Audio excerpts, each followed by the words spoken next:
بسم اللہ الرحمن الرحیم، السلام علیکم۔ آج پھر جیل میں ہی عدالت لگی، لیکن کم از کم یہ ہوا کہ عمران خان سب کے سامنے آ گئے، وہاں پر وکلاء کی بھی ملاقات ہو گئی، جج کے سامنے ان کو لایا گیا، لیکن ہو یہ رہا ہے کہ عدالت بھی جیل کے اندر ہی لگتی ہے۔ مگر دیکھیے اس سے کم از کم یہ ہوا کہ جو خدشات تھے عمران خان کی صحت کے حوالے سے وہ کم از کم دور ہو گئے۔ عمران خان صاحب کی جو ٹیم ہے وکلاء کی، اس میں سے ایک وکیل نے باہر آ کر میڈیا سے بات بھی کی اور کہا کہ عمران خان حشاش بشاش تھے، حوصلے میں تھے اور غصے میں اس لیے تھے کہ جو لوگ جاں بحق ہوئے ہیں ان کے حوالے سے وہ حکومت پر بہت زیادہ غصہ تھے۔ اس کے علاوہ بیرسٹر گوہر نے یہ بات کی ہے کہ عمران خان نے کہا ہے کہ سب نے متحد رہنا ہے اور سب کوئی بھی آپس میں اختلاف کی بات نہ کرے۔ انہوں نے کہا میں پنجاب ہو، خیبر پختونخوا، سندھ، بلوچستان، تمام لیڈرشپ اور کارکنوں کو، خاص طور پر انہوں نے کہا کارکنوں کا انہوں نے نام لیا کہ میں ان کو خراج تحسین پیش کرتا ہوں۔ ساتھ انہوں نے کہا کہ فاتحہ کروائیں، جو لوگ جاں بحق ہوئے ہیں ان کے لیے، رینجرز کے جو لوگ شہید ہوئے ہیں، پولیس کا اہلکار جو شہید ہوا ہے اس کے لیے فاتحہ کروائیں۔ لیکن انہوں نے کہا فوکس یہ رکھنا ہے گولی کیوں چلائی، گولی کیوں چلائی، گولی کیوں چلائی، یہ مین بات ہے۔ عمران خان ایکسرسائز کر کے آئے تھے، انہوں نے ٹراؤزر پہنا ہوا تھا اور شرٹ اور اوپر اپر پہنا ہوا تھا، حشاش بشاش لگ رہے تھے۔ سنیے ان کے وکیل کیا بتا رہے ہیں عمران خان صاحب کے حوالے سے۔ جی ہمارے ساتھ محمد فیصل ملک صاحب موجود ہیں۔ ابھی اڈیالہ جیل میں اہم کیسز کی سماعت ہوئی ہے جس مقدمے میں عمران خان صاحب کو نامزد کیا گیا ہے۔ سر تھوڑا سا بتائیے گا آج کے کیسز کے حوالے سے، پھر عمران خان صاحب کو آپ نے دیکھا، ان سے ملاقات ہوئی، انہوں نے کیا کہا اس حوالے سے بھی تھوڑا بتائیے گا۔ بسم اللہ الرحمن الرحیم۔ جی سب سے پہلے تو میں عرض کر دوں عمران خان صاحب سے ہماری ملاقات ہوئی، ہماری لیگل ٹیم کی، میں تھا، فیصل چودھری صاحب تھے اور حسنین سبل صاحب تھے۔ تو خان صاحب کورٹ میں تشریف لائے اور خان صاحب ایکسرسائز کر کے آئے، انہیں پسینہ آیا ہوا تھا، اور باقی سب سے پہلے عمران خان ایکسرسائز کر کے آئے تو اس کا مطلب ان کی صحت ٹھیک ہے، حوصلے اور ہمت میں ہے۔ اچھا، اس کے علاوہ ایک یہ بھی ڈیولپمنٹ ہے کہ عمران خان صاحب پر نئے کیس ڈالے گئے ہیں۔ پہلے جو کیس ڈالے گئے تھے ان میں ان کو جوڈیشل کر دیا گیا۔ جوڈیشل کا مطلب یہ ہوتا ہے کہ جب جسمانی ریمانڈ پر ہو، پولیس کی تحویل میں ہوتا ہے ملزم، تو اس کی ضمانت نہیں ہو سکتی۔ جب جوڈیشل کر دیا جاتا ہے تو جیل حکام کے وہ پاس آ جاتا ہے، اس سے کوئی تفتیش اس طرح سے نہیں کی جا سکتی جو پولیس ہے، ریگولر پولیس ہوتی ہے۔ تو اب ان کی ضمانت اپلائی کی جا سکتی ہے، لیکن ساتھ یہ ہوا کہ دیگر کیسز میں بھی عمران خان کی گرفتاری ڈال دی گئی، مگر اس میں بھی خبر آ رہی ہے کہ جوڈیشل کر دیا گیا ہے، تو اب ضمانت والا معاملہ آگے بڑھ سکتا ہے۔ لیکن حکومت کو ابھی اس چیز کی کوئی پرواہ نہیں ہے کہ معاملات کو کسی طرح سے کوئی ٹھنڈا کیا جائے۔ حکومت کو صرف اپنے اقتدار اور سیاست کی پڑی ہے، اس ہوس میں وہ ملک میں آگ لگا دے، اس کو کوئی مسئلہ نہیں ہے۔ اب ہوا یہ ہے کہ اربوں روپے کے، کروڑوں اربوں روپے کے اشتہارات دیے جا رہے ہیں، اور اس میں آپ دیکھیے کہ صوبوں کے درمیان نفرت پھیل سکتی ہے۔ ان کو اس کا کوئی اندازہ ہی نہیں ہے، وہ صرف اپنے اقتدار اور ہوس میں ہے کہ خاص طور پر کسی ایک صوبے کے عوام کے بارے میں جناب ایک خاص تاثر پیدا کر دیا جائے۔ اشتہارات ٹی وی پر، اخبارات میں دیے جا رہے ہیں، اگرچہ لوگوں پر اس کا کوئی اثر نہیں ہوگا انشاءاللہ۔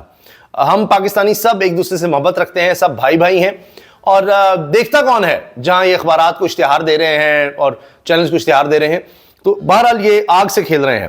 اسی پر جناب لطیف کوسہ صاحب نے گفتگو کی میڈیا سے، انہوں نے کہا کہ یہ ملک توڑنے کی طرف کوشش کر رہے ہیں۔ 1971 میں بھی یہ حرکتیں ہوئی تھیں اور ان کا منصوبہ ملک توڑنے کا ہے، کے پی کے لوگ اور بلوچستان کو الگ ریاست بنا دیں، یہ اس طرح کی حرکتیں کر رہے ہیں۔ یہ لطیف کوسہ صاحب نے میڈیا سے بات کی ہے۔ شاہ محمود قریشی کو بھی کوٹ لکھپت سے اڈیالہ جیل پہنچایا گیا اور کہا 9 مئی کے کیس میں فرد جرم عائد کرنے کے حوالے سے پھر یہ چاہتے تھے عمران خان سے ملاقات ہو۔ اچھا، حکومت کا فوکس کیا ہے وہ آپ دیکھیے، اپنی کارکردگی صفر ہے۔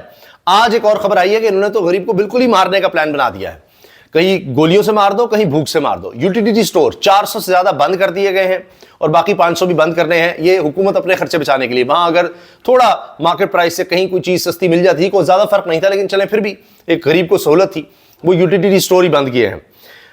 حکومت فوکس کہاں کیا ہوا کہ علی محمد خان کی جناب آڈیو لیک ہو گئی، علی محمد خان کی آڈیو لیک ہو گئی، اس میں بڑا انکشاف ہو گیا کہ علی محمد خان کہہ رہے کہ جی عمران خان نے کہا تھا کہ اسلام آباد پہنچے، ڈی چوک جانے کی بات بعد میں ہوگی، لیکن آگے کیوں گئے؟ انہوں نے کہا جی علیمہ اور یہ کہ جی علیمہ صاحبہ نے کیوں اعلان کیا احتجاج کا، بیرسٹر گوہر کو کرنا چاہیے تھا۔ تو یہ اس وقت حکومت کا فوکس رہا، ہر طرف ہر چینل پر یہ خبر چلوائی۔ میرا خیال ہے کہ یہ اعلان چیئرمین طریقے انصاف بیرسٹر گوہر کی طرف سے ہونا چاہیے تھا، کیونکہ یہ ایک غیر سیاسی جماعت ہے اور یہ ایک مضبوط مڈل کلاس کی ایک ایسی جماعت ہے جس میں جو انتظامی عہدے ہیں وہ پاورفل ہیں، اور خان صاحب نے ہمیشہ فیملی پالیٹکس کی جو ہے اپنی جماعت میں یہ کہا ہے کہ میری جماعت میں موروثیت کی کوئی جگہ نہیں ہے. ہم بہت زیادہ عزت کرتے ہیں, میرا بہت احترام کا رشتہ ہے ان آپا سے. شاید وہ میری بات سنیں بھی, کوئی میسج ان تک پہنچ جائے گا, یہاں سے میسیجز بھی آؤٹ ہوتے ہیں. میں ان کی بہت احترام کرتا ہوں اور ان کی قربانی کو سلام پیش کرتا ہوں جو اپنے بھائی کے لیے وہ کر رہی ہیں. لیکن یہ اصول کہہ رہے ہیں میں ان کی بڑی عزت کرتا ہوں علیمہ صاحبہ کی, اپنی بہن وہ اپنے بھائی کے لیے جو کچھ کر رہی ہے, ایک بہن بہت بڑی بات ہے, لیکن موروثیت نہیں ہونی چاہیے, خاندانی پالیٹکس نہیں ہونی چاہیے. اب وہ کہہ رہے ہیں ہو سکتا ہے یہ بات ان تک بھی پہنچے, میرا بڑا احترام ہے. لیکن بات یہ ہے کہ علیمہ صاحبہ کہیں کسی میٹنگ میں اس طرح سے نہیں ہوتی, وہ صرف بھائی کی رہائی کے لیے کوشش کر رہی ہیں. اور یہی بات بشریٰ بی بی کے حوالے سے بھی ہے کہ وہ صرف اپنے خاوند کی رہائی کے لیے کوشش کر رہی ہیں, اور ان کا سارا فوکس یہ تھا کہ عمران خان کس طرح سے رہا ہو. اس سے پہلے اس کے بعد ان کا سیاست سے کوئی تعلق اس طرح نظر نہیں آتا. انہوں نے جتنی میٹنگز بھی کی صرف اور صرف ایک ایجنڈا تھا کہ یہ احتجاج عمران خان کی رہائی کے لیے, اس کا کیا کرنا ہے. باقی جب ملاقات ہوئی 15 نومبر کو, 14 کو میرے خیال میں اعلان ہوا, اور یہاں سے 15 کو ملاقات ہوئی میری بیرسٹر گوہر صاحب کی, سلمان اکرم راجہ صاحب کی, فیصل چودھری صاحب بھی ہوئے تھے, خالد یوسف صاحب, یہ سارے وکلا ہیں. اگلے دن ہماری ملاقات ہوئی تھی, نقطہ میں نے سامنے رکھا کہ خان صاحب اتنے بڑے اعلانات جو ہیں وہ تو پارٹی مین آفیسرز کی طرف سے ہونے چاہیے. تو خان صاحب نے کہا کہ یس, آئندہ سے کوئی بڑا اعلان جو ہے وہ پارٹی مین آفیشل یعنی چیئرمین کرے گا. تو کہتے جی میں جب ملا 14 کے بعد جب اعلان ہوا تو 15 کو ملا, اور لوگ بھی تھے, تو کہا کہ جی یہ پارٹی آفیشلز کی طرف سے اعلان ہونا چاہیے. عمران خان نے جی بالکل ٹھیک ہے. لیکن اس کے بعد اب یہ انٹرویو بھی دیا ہے علی محمد خان صاحب نے, اس میں انہوں نے کہا کہ ہاں جی یہ گفتگو میری ہے, لیکن فوکس کیا ہونا چاہیے, فوکس کیا ہے؟ پبلک میں ڈسکس نہیں کرتا, وہ تو کوئی پارلیمنٹری پارٹی میں یہ اس طرح کوئی فون کال نہیں ہے. پارلیمنٹری پارٹی میں جس طرح آپ ڈسکس کرتے ہیں مختلف لوگ اپنے آڈیوز پہ اپنا اظہار خیال کرتے ہیں, تو وہ تو پارلیمنٹری پارٹی کے لیے. لیکن میں دوبارہ وہ بات کرتا ہوں, یہ تو پارٹی کی ڈیبیٹ ہے نا کہ کدھر جانا چاہیے تھا, کدھر نہیں جانا چاہیے تھا. ہمارا سوال صرف ایک ہے اس ریاست سے, اس حکومت سے, کہ گولی چلی کیوں. انہوں نے کہا وہ ہماری انٹرنل ڈسکشن ہے, جو بھی ہو رہی تھی, جو باتیں تھیں, گولی کیوں چلائی, اصل فوکس اسی طرف ہے, اصل بات ہی یہ ہے. حکومت نے کیا کیا ہے؟ حکومت نے ریاستی اداروں کے خلاف کیمپین, سیکیورٹی صورتحال پیدا ہونے کے خطرے کے باعث وزیر اعظم نے جوائنٹ ٹاسک فورس تشکیل دے دی ہے.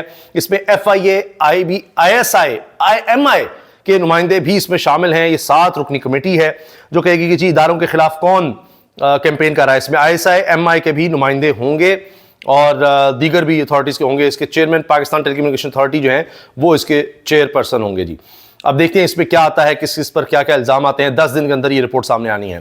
حامد میر صاحب کیا کہتے ہیں اس ساری صورتحال پر؟ نہیں کرایا گیا. دیکھیں یہ کلیم کیا ہے منسٹر محمد علی صاحب صاحب اور بشریٰ بی بی کے جو ارد گرد لوگ ہیں وہ اس کی تردید کر رہے ہیں. میرے لیے یہ بات جو ہے ذرا اس پہ بلیو کرنا مشکل ہے, اس لیے کہ عمران خان صاحب نے ہر صورت میں کہا تھا کہ آپ نے ڈی چوک ہی جانا ہے. اب چونکہ یہ بحث ہو رہی ہے کہ جی یہ تو بشریٰ بی بی نے کہا ڈی چوک جانے کا, عمران خان سمجھانے کے لیے مان گئے تھے, تو اس پر حامد میر صاحب کہتے ہیں کہ جب تک عمران خان سے بات ہی نہیں ہوگی تو کس طرح پتہ لگے گا. اور لگتا یہ ہے کہ عمران خان نے ہی ڈی چوک کا کہا ہوگا, اور یہ بھی ممکن ہے کہ عمران خان نے بشریٰ بی بی سے کہا ہو کہ میں نے ڈی چوک کا کہا ہے, آپ کو آ کے کوئی بھی شخص کوئی پیغام دے آپ نے اس سے پیچھے نہیں ہٹنا.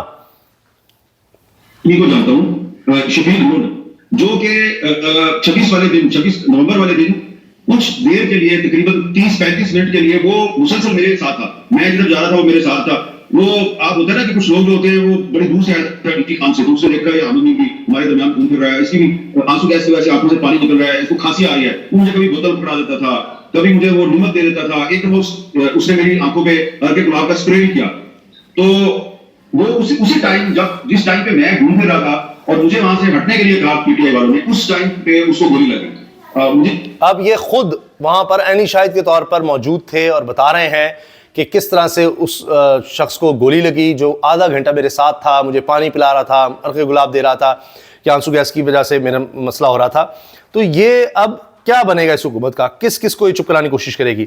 ایمان مزاری صاحب وکیل ہیں, کہتی ہیں پولیس والے ریڈی والوں سے مفت میں کھانا اور جوس لیتے ہیں, جب ریڈی والا پیسے مانگتا ہے تو کہتے ہیں آپ بھی 9 مئی اور PTI کے چکر میں اندر آؤ. ان کو ڈرایا جاتا ہے, ان کے ساتھ یہ سلوک کیا جاتا ہے, اور کہہ رہی ہے کہ یہ ملک کو تباہ کرنے کی طرف یہ جا رہے ہیں.